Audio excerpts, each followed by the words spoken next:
My name is Wes Rodriguez. I'm Marin Flores. This is the No Title Show. We are recording in the Four Color Fan Bookstore. And with us today is Chris Brady. And I think I'm going to lead off the show with an email. We've asked for your feedback, and we got have it. had one response. And it's my mother. How awesome is that? Leave it to Mother. And mothers don't hold back. If any of you are familiar with the term complisalt, that is what I'm going to describe this email as. Complisalt is a compliment and an insult all wrapped up together. Wow. My I did not mom know that. is amazing at that. She knows how to make you feel good and What then mother isn't? bring it down a notch or two. She can't help but be, and there is a positive to that.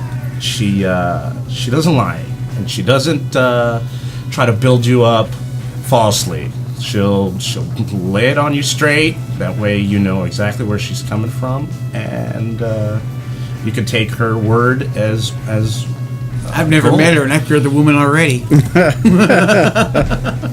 So I'm just going to launch into it. Heading, No Title Show. Hi, I'm sorry. I just couldn't get past the language, but I'll give you a few first impressions. Bullet point 1. I think your idea for this show is great. I think there is a place for it today if you can get a following. Bullet point. However, the American public has an attention span to get hooked and stay with some soundbite or just a few seconds, so you've got to hook your audience right away. I'm not probably your typical listener. I got turned off when I could sense a lull in your voice, Wes, while you tried to think of what you wanted to say next. I don't know what type of listener you were trying to attract, but the language right off the bat with no particular cultural point is not a good draw. I don't have time for that, especially if I can see it as only for effect and it isn't used to convey a point. Bullet point. I really like your music lead-in, but it is too long. Gotta hook that audience. There's too much competition out there. People won't stay with you if they don't get why you're on the air. Have a script. Keep to it. Start out coming to an agreement with your co-host how you're going to handle your time on the air, and get to the point rapidly. Like I said, the competition for people's time is too great. Bullet point. It's hard to hear what others are saying. The volume of the voices is not the same. It should be easy to hear everyone in the sound field. At one point, it sounded like there been a whole room of people. I really like that effect. Even though it wasn't the case, it lent a sense of legitimacy to what you were doing. Bullet point. I think your voices play well off each other, but get rid of the foul language. Use it when you want to make a point. It loses its impact when you pepper the speech with every other word of profanity. I'm looking forward to your interview with the comic book store owner. He might not agree to having it aired if it isn't going to help his business, though. After all, mothers bring their sons to the comic book store. The way you described the event he had is not trying to attract low-life, uneducated druggies. True. He is trying to attract a family-type crowd. Don't forget to get something in writing that you have the client's permission to air their stuff. Don't take the attitude that we'll worry about that later. You need to consider actualities if you want this to fly. Be professional and make this work. If you start out flying by the seat of your pants, you'll just be a flash in the pan. It happens every day. Head for success and plan so that you may maximize the potential for that success. Don't be afraid to be criticized. Grow from the input you get. That's my 2 cents. I love you, Mom. So, everything she said there is a legitimate point. She makes valid points. Absolutely. Especially, I'm on board especially with keeping that. it business-wise, That's no matter what your hobby is, if you're trying to make a living at it, that's what you have to do. Right. Make it a business first. That's right. Hobby Marketing, second. take it seriously, professionally. The However, waivers. podcasting is like a living room conversation that you have with your friends that mothers you're hoping aren't listening to. Correct. it's supposed to be sit down, have a conversation, and somebody much a radio show broadcast, i.e. Rush Limbaugh or anything like that. Right. Exactly. Yeah, for sure. So I guess I should lead off with, do I have your permission to put your voice on the internet on my show? Absolutely. Thank you, sir. And your name is? Christopher Brady. Thanks for validating that. Are we mentioning that this is a Mother's Day special? This is a Mother's Day This special. is our Mother's Day special. So, Okay. as we are progressing into the show, you guys are going to hear little differences and nuances that I've added specifically for this show. I'm not going to implement them in future shows. I'm going to make some adjustments. That way, you know what, I feel like I'm honoring Mom. I'm going to take into consideration in future shows, and we'll see if we can clean it up a bit, get to the point. I'm going to be taking more special attention towards post-production and editing out certain things and editing in new things. Had a new addition to the show just come in, Chris's co-worker, Chris. Say hi, Chris. Hi, Chris. Like I said, we're actually recording in the comic book shop today, and This is our second time on location doing something like this. So if you hear little jilts and jolts in here and there, then you're gonna, hopefully you'll understand that this is a new thing for us. So roll with it, go with it. So, when I was about 15, I discovered the wonderful world of drugs and alcohol. When it came to things that I could turn into cash or Trade, drug pilfer, value, right? pillage. Comics was top of that list. It wouldn't begin or end with my things too, which kind of created some resentment in my family.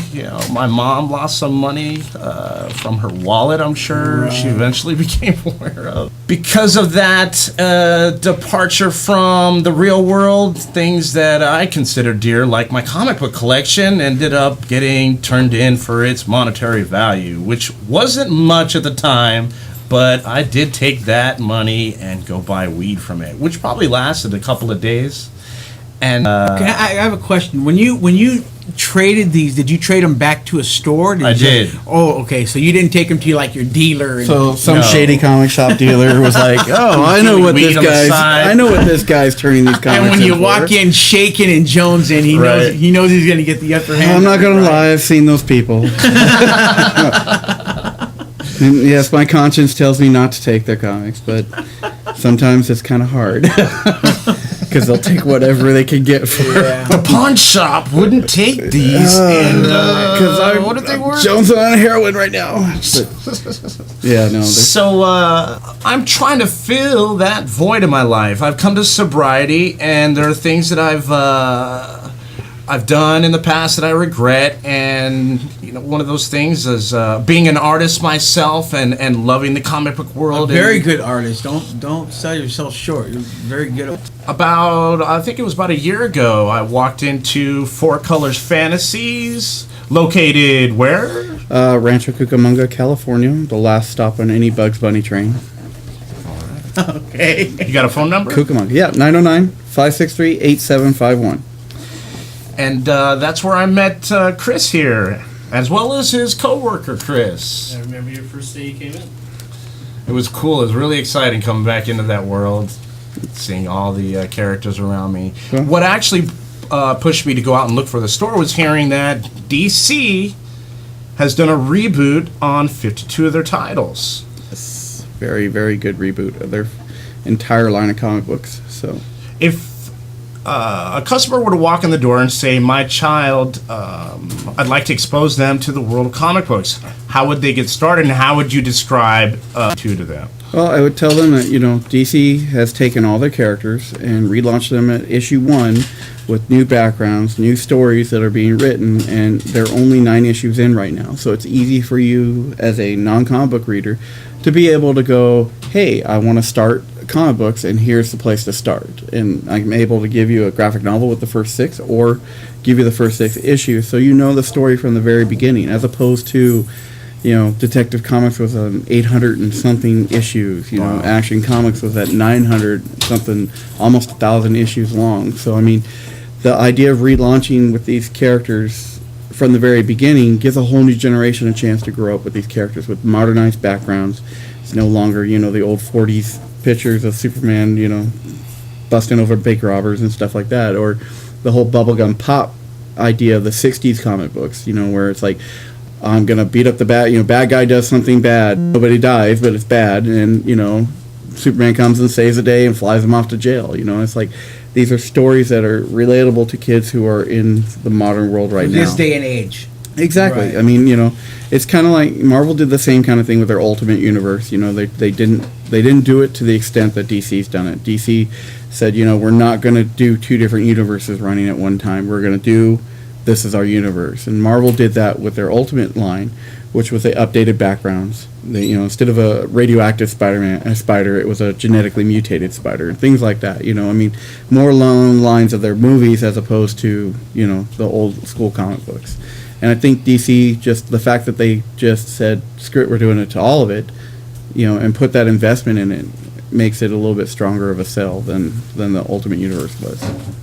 Do you have a more adult following, or do you have a more a younger generation? Well, the medium itself is, adult themed, just because our readership has dwindled off. The newer readers, you still have parents bringing their kids and stuff in, but not as much. There's so many other forms of entertainment competing for that dollar.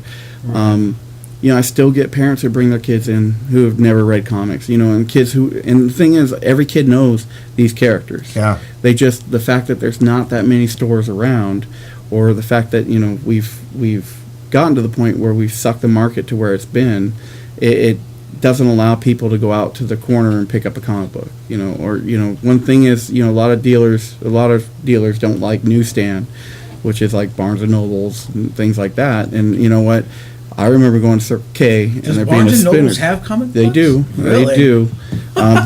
They are a week behind us on releases. Really? Yes. Okay. And that's to give the So that direct gives market you the advantage. give Oh, direct wow. market a chance to actually stay alive and be breathing, as opposed to it all going to Barnes and Nobles. But the thing was, when we were growing up, we had spinner racks in 7-Eleven. Stater Brothers. I remember going to Stater Yes, Brothers. That's where I bought my comics I remember when I was those. really little. Baskin Robbins. Pester my mom until she got me a comic book while she's shopping.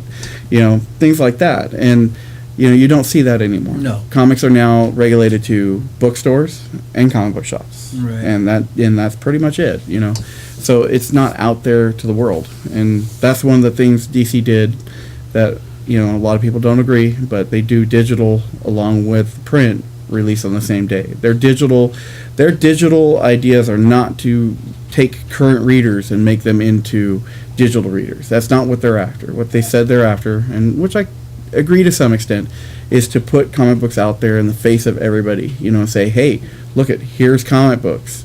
They're still there, Right. At the end of your book, it tells you, do you want to buy it in print? And it tells you where the nearest comic book shop, things like that. So I think that they're trying to get more readers into the stores to begin with, period. Because print makes them way more money than digital does. And they know that, and they want to keep print alive. So Because a percentage of the fan base is primarily looking for the collective value of the comic book. And that's what when you think of comic books, you think of collectability. Right. So I mean, Right. that's first and foremost in anybody who comes into a Right. store's mind. Right. Well, I mean, not everybody, but I mean, the vast majority of the people, they bag and board them, they protect them. Right. It's all about the collecting of it. And some of Right. us, are readers first. Well, I'm looking along the top of your wall here, and I see all these little statues and action figures and stuff that and they're all in the boxes, and so I figure, when someone buys one, I doubt they're taking it home and they're playing with it. No, I mean, those are display you know, pieces, but right. I mean, you have people who do buy action figures and leave them in the plastic cases, which Right. Yeah. I've never understood that. Yeah. I'm 40 years old. I still play with my action figures. Right. It's ridiculous. I'm along both lines. I'll buy 2